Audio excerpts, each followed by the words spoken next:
All right, it's that day of the week again. Here we are. I'm here with Stephanie. I'm Michael Barbaro. Hello, everyone.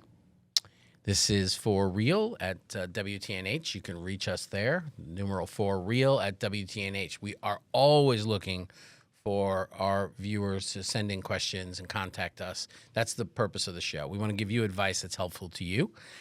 Some good news I heard today that interest rates dropped a little bit. They're below 6. Nice. Get out there. I think Mayor Mamdani might be sending some more people to Connecticut soon. So with interest rates dropping, it might be the time to get your house on the market. Everything is we're still seeing things sell at we put in an offer on a house last night that's over asking price. House had been on the market for a while, but our client loves the house and they don't want to budge under asking. So it's still a pretty strong market considering. So I think that things are looking up. I'm expecting a good spring, but that's going to rely on a lot of people putting their houses on the market and the snow stopping. Yeah, and the snow stopping. I have to go pick up my new snowblower today. Yeah, I'm very excited about that. I am excited about my snowblower, but I am just excited today. We have our first guest with us, nice. And we've been threatening that we were going to do guests on our show, and now we've got some lined up, and so we're excited about it. Our first guest is one of our partners, the only attorney that we really recommend to our clients. We work with a lot of attorneys, but we really primarily recommend our guest today. And her name is Corrine Abbott, and she is with Grissett and Associates out of Branford, but they work everywhere in the state. I talked to Corrine, and she is all over the state. So welcome, Corrine. Happy to be here. Thank you. Thanks for coming today. We're happy to have you. Yeah. It's like our team is here. It's like we got to get a few more of our players in here, and we can do a little team meeting. Yeah, let's do it. So, Corrine, we want to keep this really conversational. We've talked about a bunch of things. We've talked about buyers and sellers contributing to the success of their transaction. We've had some, problems at the end that are probably not problems. They're just misunderstanding. People don't understand. For you, what would you want? Buyers or sellers or what? Give me a story. Give me something. Start us off. Oh, a story. You want a story for the end of the transaction? That's what Let's talk about the end of the transaction when we're supposed to move. Okay. I would say I have, unfortunately, a lot of horror stories where people have set themselves up. They're like, okay, my contract closing date has a date of, let's say, this Friday, the 27th. And they plan for that. So they line up contractors to come in over the weekend because they need quotes for things. They line up movers. They've lined up pet sitters, the whole 9 yards. Families flying in from out of town. I could go on and on about different scenarios. And then the closing doesn't happen. And now they are in a position that they have to pivot and reschedule all those things. So I think one of my horror stories that I see repetitively is buyers really jumping the gun and lining things up based on the contract closing date. Mm-hmm. Because contract closing dates in Connecticut are not times of the essence.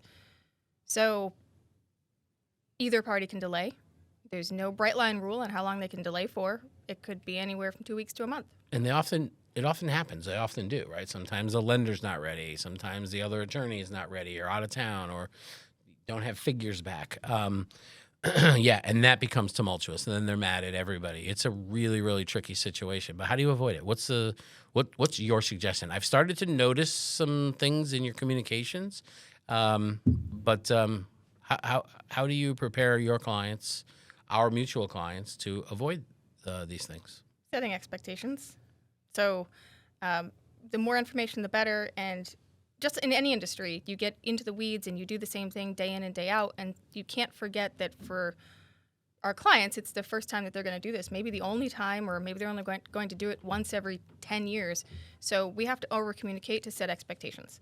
So, for example, we have an automated, on top of being very communicative and talking to our clients often, we have an automated system that will also send out alerts on a regular basis to kind of prepare people for what's coming or what to expect. We tell them both at the beginning of the transaction and then halfway throughout, things just like I was saying, to try and avoid that panic at the end. Yeah, no. Unfortunately, we've been there most of the time, or not our fault, but you get to the end of a transaction, the seller's not ready to get out. Some contracts have penalty clauses for that. In Fairfield County, for instance, very few people will pay that per diem fee, and our clients want to know why, right? And that's such an uncomfortable conversation to have because they don't understand it. They're like, it's in the contract. They're supposed to give it to us, and what do we deal with? What happens? And people get mad at Corrine. I'm like, she's telling you that, she's just telling you the truth. Reality. It's not us, right? Do you want to close, or do you not want to close? Do you want to wait for that per diem fee, or do you want to fight for that per diem fee, or do you just want to get into your new house? What's anything in the law? It's a difference between here's the law, here's what people are supposed to do, and the practicality of having to apply it. Right. So you can write whatever you want in a contract, but if somebody behaves badly, your option is to go to court. Correct. Right.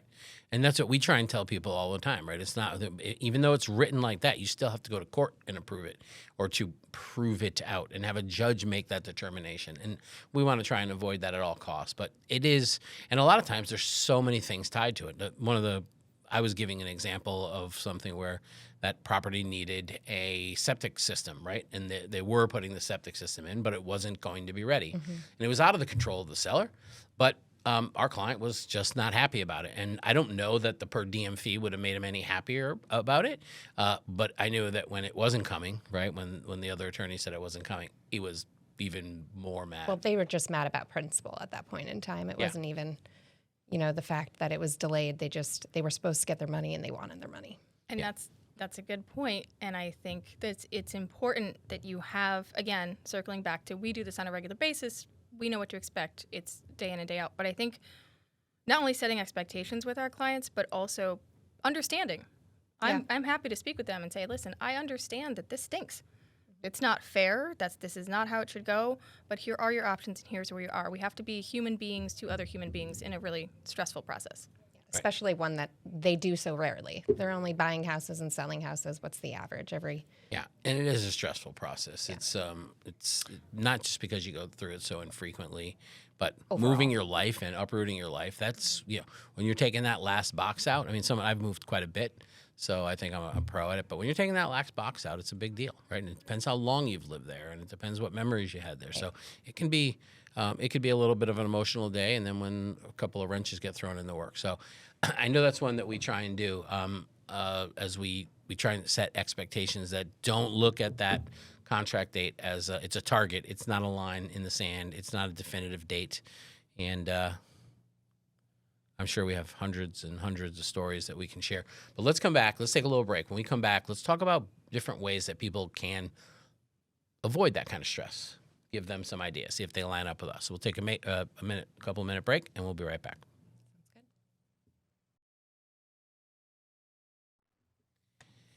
good. All right, we're back. We are here talking with Corrine Abbott of Grissett and Associates. The infamous Corrine Abbott. Yeah, she's our preferred real estate closing attorney that we like to work with. In our last segment, we talked a little bit about buyers being upset about the closing day. Sometimes the closing day is delayed because of the buyer's side of the equation. Perhaps their lender needs more time, didn't get quite get the clear to close, or whatever the case might be. But we also see some problems with sellers. So let's talk about what a seller can do to not add to that stress that the buyer's feeling. Ooh, I have a few. Maybe because I had these issues today. Yeah, let's go with those fresh ones. One major issue is if you're a seller and you have agreed to do repairs at a property in advance. So earlier on in the transaction, you agree you're going to make certain repairs. It's imperative that the seller do those repairs before closing.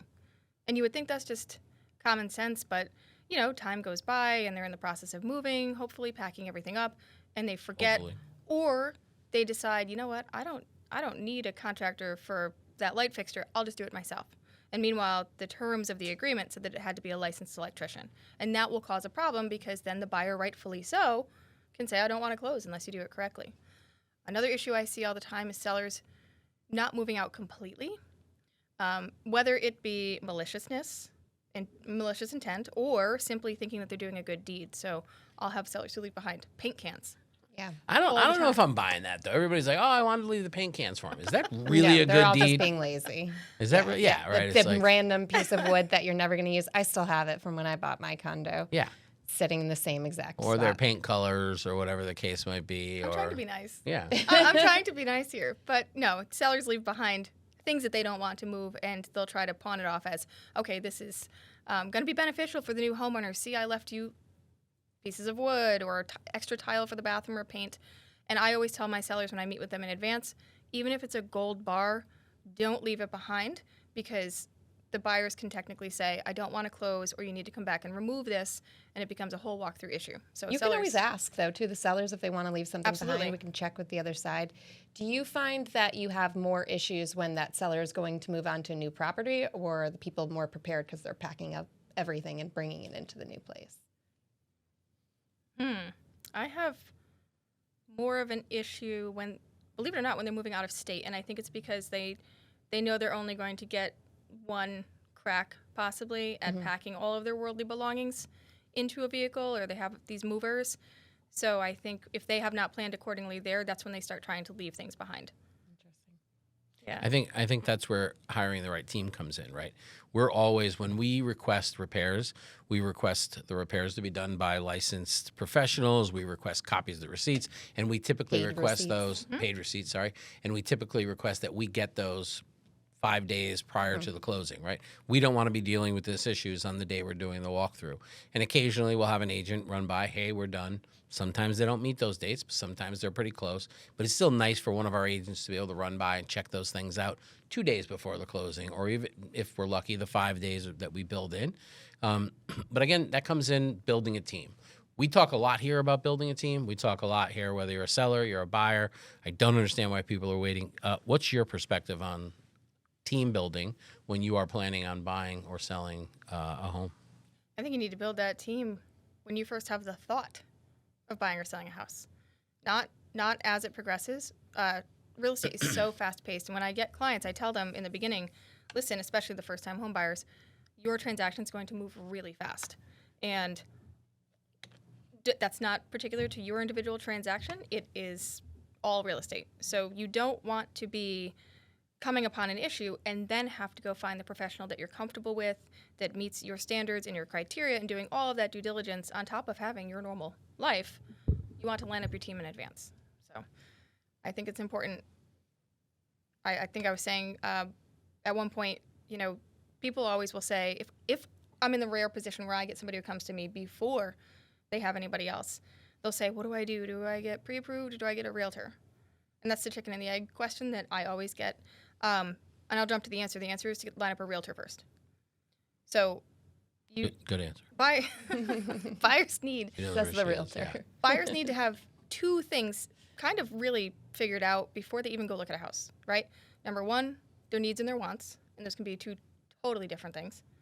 Because And what they ultimately end up with. right, but it's not even worth looking at if you have an absolute need. Like my husband, for example, wanted a garage. He would not look at a house that didn't have one. So we needed to know that before we started looking, and then you need to know what you can afford. Yeah. Right. So what you can afford is The good thing, your husband had probably the best agent ever, so that worked out really well for him. because I forget who it And was. yeah, I mean, I just know that it was whoever it was really, really good agent. And, but yeah, no, that's it. So let me ask you this. I am so tired of people picking an attorney once they go under contract. I don't, from your perspective, I know we send you a lot of people early. Is that problematic for you? Or do you No, prefer to know in No. advance? not at all. I mean, I can only speak for our firm. I can't speak for other firms, but we get paid at closing, right? We're not charging an upfront fee for somebody to call us and say, hey, I'm thinking about buying a house. Here are my questions or concerns. And if anything, I appreciate it because I can ask them a few simple questions like, hey, if somebody's selling, for example, the first question I ask, and I learned this during COVID when people were listing their properties and had no place to go, I ask a seller, where are you going? It's a very simple question, but if they start giving me a scenario and I'm like, well, wait a minute, you need to have a plan B and a plan C, right? Or if I get a buyer and they tell me I need to be out of my rental by the end of June, or my kid needs to start this school system, or starting a new job, I can help draft contract terms that you guys can use that don't sound overly harsh, and that way they have me lined up in case something comes up. Talking to me in advance doesn't hurt, and then we already have that established relationship. Yeah, I and having think a someone- lot of buyers, though, are scared just by the cost of hiring an attorney up front. So I think it's really good for them to talk with whomever they're hiring to try to figure that out and find out when they're going to get charged? Because I think they might even hire somebody earlier. So that's a good point, right? That actually is another good point. I get it, and that's not the case with Corrine, and it's not the case with her firm. But and maybe some other firms are charging people for that, and that's fine. You need to find someone where you're not going to be. But that's the important time to know, right? That's the important time to be able to talk to someone and not be scared at that point. That's your attorney is the person that's kind of going to bring things together for you. So having that person in the mix is important. But also when you're buying a house, you are spending some money, and you're not with the attorney. That's one of the good things, right? You're not paying us unless something sells. In most cases, unless you buy something as a buyer. And you're not paying, but then you're going to get to a point where you're going to have to hire a home inspector. You're going to have to spend that money.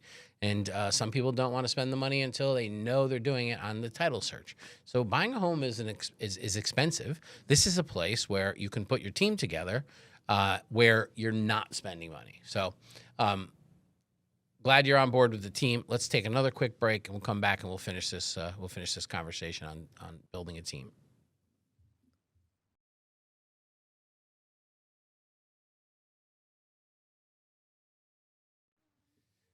Okay, we're back. We're back with myself, Stephanie, as usual, and our first guest ever, attorney Corrine Abbott of Grissett & Associates in Branford.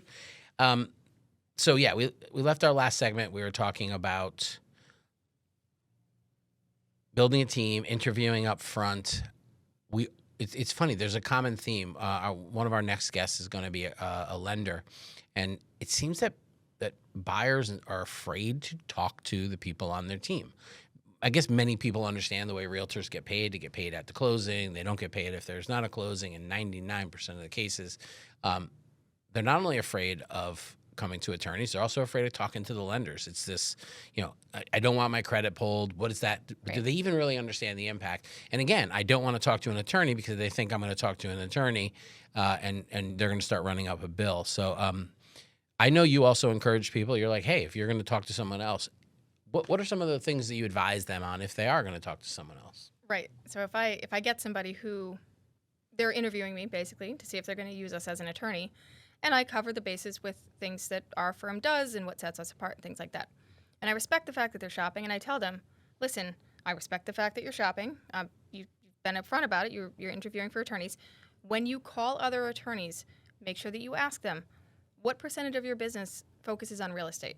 Because for a long, long time, attorneys would kind of dabble in real estate because attorneys can do any practice area they want. So they'd hang a shingle, they'd open up a firm, and they'd do, let's say, bankruptcy and personal injury and some real estate, or probate and divorce and some real estate. And the real estate was just, I'll take whatever closings come through the door, and I'll handle those. And in today's day and age, it's just too fast-paced and detail-oriented. And I encourage clients that are shopping, I say, only reach out to firms where the majority of their business is real estate. Yeah, Otherwise, they're not stories. They're not capable. They're not capable. Maybe they do the other practice areas fantastic. Yeah. But in a real estate transaction, you cannot be in a position where you can't close your loan because they're on trial, or you can't close your loan because they're just not up to date too on the software or the policies and the practices or the customs in different counties in Connecticut or the contracts. So it's imperative that they pick an attorney who focuses on real estate. I also tell them, you need an attorney who's communicative because you're going to have those questions. 100%. Again, you're closing in what's the average closing date now? 30, yeah, 35? Somewhere between 30 and 45 usually. Right. So that's in the legal world, that's really fast, and you need somebody who's going to pick up the phone or answer an email. And I'm not saying it's going to be instantaneous, but you need a firm that's set up to be available. Yeah. I have on more than one occasion. I think I've even said on the show. I've said to people in the past, and I've even called some of the attorneys directly. I know, like, so and so is going to represent me, and I'm like, he does personal injury, and I say, whether it's your uncle or this personal injury, if they want to help you, have them pay Corrine, because this is what she does every day. And when you do something every day, it's a lot different than dabbling in a lot of different things. And so we have said that. And so hiring the right attorney, but I like that. Advising them to make sure, am I dealing with someone who this is what they focus on every day, or are they being divided, right? What do you do? Like, if this is your practice primarily, I think that adds a lot of comfort to me that you're going to be doing this all the time and you're going to know all the latest and all the little hiccups that we're dealing with. So another good point is to hire someone who primarily works in real estate closings and residential. It's not to say that they don't do a good job at the other practice areas. It's just if you can have a neurosurgeon and a cardiovascular surgeon, and they're both really good at what they do, but if you need heart surgery, you're not going to the neurosurgeon and vice versa. So it just doesn't make sense to go to somebody who's splitting their focus or doing multiple things. Like it. We also we've had some stories where attorneys, not you of course, but they've pushed around the closing because they're on vacation, they're not available. So one of the benefits is not being, just the only person there. Or if you are going to hire an attorney who's only one person, they sometimes will be able to have another attorney assist in those situations. Yes, that's an industry secret that other attorneys probably would not be happy with me sharing. But there is a backup, right? The actual legal reason that you have to secure an attorney in Connecticut is because we issued the title insurance. So you need there's only 4 states in the union where that's a thing, and we have to issue the title insurance, which means we underwrite with a title company, and I could get into the weeds on that, but I won't. So long story short, you can reach out to your title companies for help. If you're really, really in a pinch, let's say everybody in your firm is out for surgery and the snow and travel and whatnot, there are alternatives. They just don't want to part with that. Yeah. I mean, well, the last thing when you're going to move into your house and the sellers are moving and everybody's planning is to find out it's not going to work for some reason. And maybe it's an emergency or something like that. Maybe it's not just a vacation. Apparently everybody in her firm is having surgery for something. Or I know. We'll pray for maybe your health. Fall off a horse. I think I've heard about surgery for that there. Oh, no. But yeah, you guys are all accident prone over there. So obviously not me. find a firm that's They not have a good attorneys. Yeah, you're They're real estate attorneys. You're They're pretty gonna practice. steadfast. You're there all the time. I can rely on you. The other thing is you make yourself available when necessary. And so we've talked to you and our clients have talked to you on holidays, certainly on weekends is a standard. And I think, and that's when most of the business is done. So on those rare occasions, not for a question that doesn't need it, but there's sometimes someone on the other side of the aisle makes a request on a transaction that we can't advise on. You need to talk to the attorney. And so to have someone who is willing to be available when necessary on that's so valuable. That's a really good point and that leads me to what I was going to say is your relationships matter. So not that I wouldn't answer for somebody I don't know, but realistically, I know having a working relationship with people, I know that if they reach out to me, then it's important and I'm going to answer and we're going to get it done. So the relationships matter. But a lot of times, too, we'll be writing offers on the weekend. There'll be deadlines that Sunday at 5 o'clock, and we need to include some language in this contract. Maybe it's for the appraisal waiver or something like that. And so to have the ability to be able to reach out to your attorney and get the legal terminology or the legal language to put on the contract is just... Right, because we're not supposed to be junior attorneys. We're not supposed to be playing attorneys. And so when something comes up like that, right, it's another time. And in a busy market, sometimes the weekend matters. Yeah. And if you put in an offer on a Friday afternoon and you can't get in touch with your attorney until Monday morning, a lot can happen over the weekend. And by a lot, I mean they can sell your house to someone else. Yeah. It's like cars going down a freeway and you're a team and either you're traveling all at the same speed and you're all available and you stay in your own lanes and everybody gets to the finish line, or if you step out of your lane, which, like you said, you don't want to be an attorney. I'm not stepping out of my position and telling you how you should negotiate a contract. So if you stay in the right lane and all work together, it gets there. Yet, before we finish up, to be clear, I didn't say I don't want to be an attorney. I said I'm not allowed to be an attorney. But I actually do They want to banned be an you. They attorney. said, you can't. They're like, don't do it. You'll never pass the bar. So we're going to have you back again. We want to have you on the regular because things are going to change. I don't know what this spring is going to bring. It's going to be a different market here if interest rates start dropping. So Thank you for being our first guest. Thank you for agreeing to come back on the regular to give us more advice, which I don't know that you have, but I'm going to ask you to do that. We're going to assume that's an agreement. I have plenty of advice to give. Good. But it's not legal advice. Thank you. Thanks Just for conversation. Just conversation. Thanks for being here. Once again, everybody, reach us at forreal@wtnh.com. We're looking for your thoughts. Have a good week. Bye, everyone.